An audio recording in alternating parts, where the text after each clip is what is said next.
This is my first dragon fruit. Dai Tang Long. Hey you guys, this is a very exciting evening for me. If you guys are new here, welcome to my channel. So I used to grow dragon fruits in my old house, and then this current place, this is the very location I used to grow the common variety, and it was grown in the ground, just climbing all over the walls here. The plant got quite mature and produced lots of fruits. It's just very tasty. Even though it's the common variety, they still taste way better than the store-bought because they were ripened on the plant. Well, time has gone by and lots of changes happened in this garden, and now I decided to trade in this space to grow the more rare varieties, and that's what I'll be giving you guys the updates on, starting now. I got 4 different varieties of dragon fruits growing up, right there. This dragon fruit trellis, I placed it in last year, and some of you guys were asking me about the updates and how this is doing because it seems ridiculous that I have it at like 7 feet tall. Normally dragon fruits, you only want it to have it between like 4 to 5 feet tall so that it's so much easier to pick. But the problem with that in this garden is that I don't think it works because I have a very narrow garden that leaves me just about 1.5 feet space to walk. And you know when dragon fruits grow all the way up, you want to like trim it to encourage it to start flowering and branching out. It's going to, you know, cascade over, and they are a type of cactus. So those spikes might injure if you walk through like a very tight space. And especially in this narrow garden, there's like walls between both sides. I need to get the dragon fruit trellis to be to go past the wall because that's going to be just too much shade. So some of you guys were saying that it's going to take forever for my dragon fruits to flower or reach to reach to the top to flower. But because I didn't know where to put it, I already had dragon fruits growing for quite a bit of time. So if you guys didn't see that video, I actually had quite mature plants. Are pretty tall already, so planting in there was a pain in the butt. Let's get up here. There's a surprise. Let's go. Okay. Yeah, it's a bit of a pain to get up here to pollinate them in the middle of the night. This flower is upright and it's so high up. I need to use the front camera of the phone as a mirror so I know what I'm doing. Oh, there it is.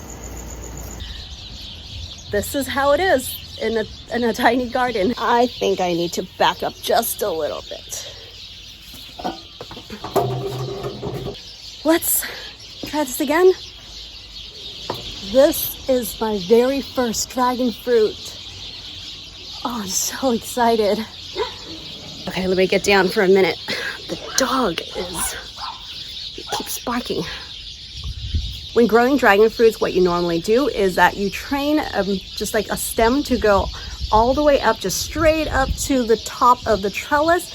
And then once it reaches the top, you just snip the tip off. Like right over here, you would just snip this off so that it would encourage the side branches. So let me show you. And then you can see that's how they start cascading over. So yeah, if I had left this in actually, 4 to 5 feet tall, we're just gonna be running our faces into these spiky thorns. But you can see different varieties would kind of have a different look to them. See how this one has a lot more spikes? And the shade of the green is also different. And the shape of the way how it's kind of like twist and turn is different as well. This is super exciting for me. This plant has flowered, actually had 4 flowers. That was super exciting and amazing for me to see. The flowers were in such a weird angle. Like I wasn't sure if I was able to actually cross-pollinate them. Yeah, anyway, so 4 flowers turned into 1 successful fruit. But hopefully as there's going to be more flower buds that would grow along right over here, places like that, it's going to, it should have a higher chance of producing fruits in the future. So let's just go ahead and pick this one because it is nice and bright red. Give it a twist. Excuse my neighbor's dogs. Okay. Thank you, fruit. Just... Oh, it gets so ready. Yikes. I didn't get the whole thing.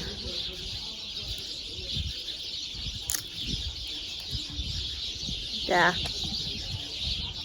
Wonder how this one tastes.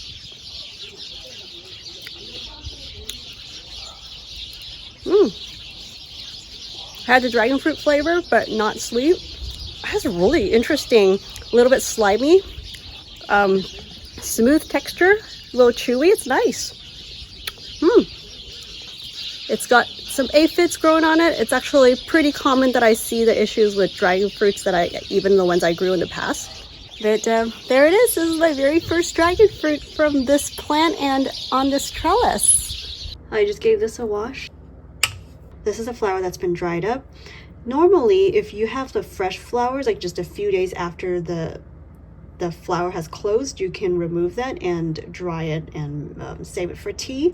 However, this one is actually really old and you can see all kind of like the mold growing on here. So this one I'm just going to compost.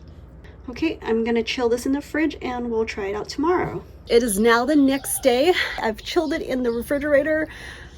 But somebody, I'm not gonna say any names, someone actually already ate half of it yesterday.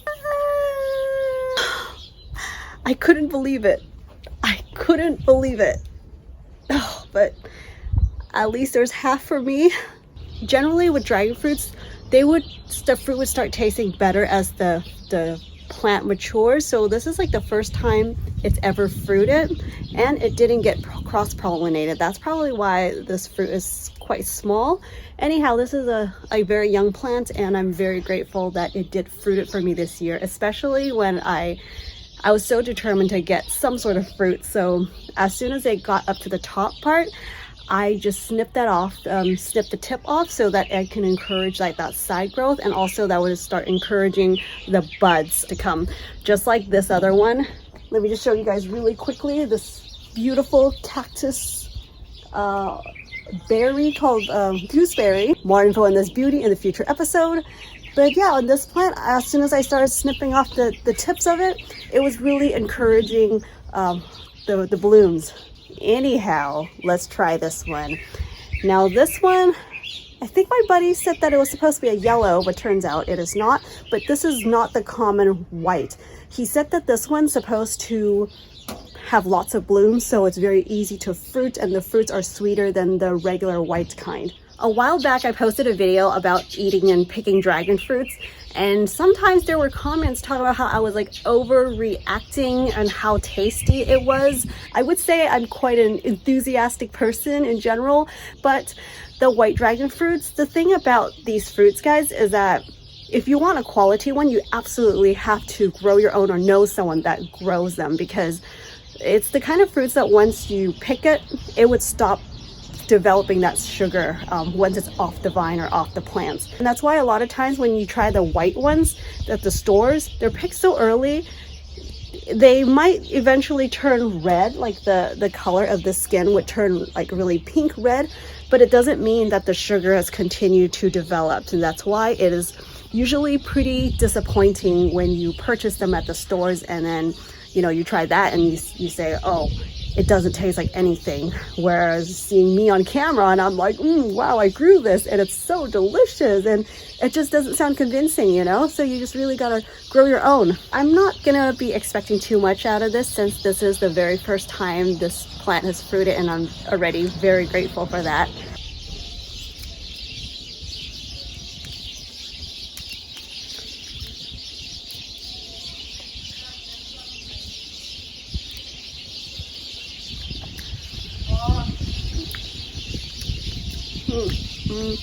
It's definitely refreshing, but it's not that sweet yet. The sweetness level is closer to the ones you would buy at the store. I've grown the common variety before that is much sweeter than this, because those ones were just developing fruits every year, so the flavor is it just keeps getting better as the plant ages. But yeah, in case any of you guys are curious what the skin of the dragon fruit tastes like,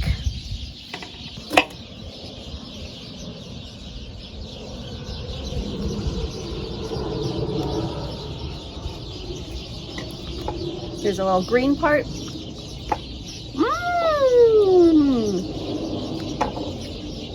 The green part is actually sour.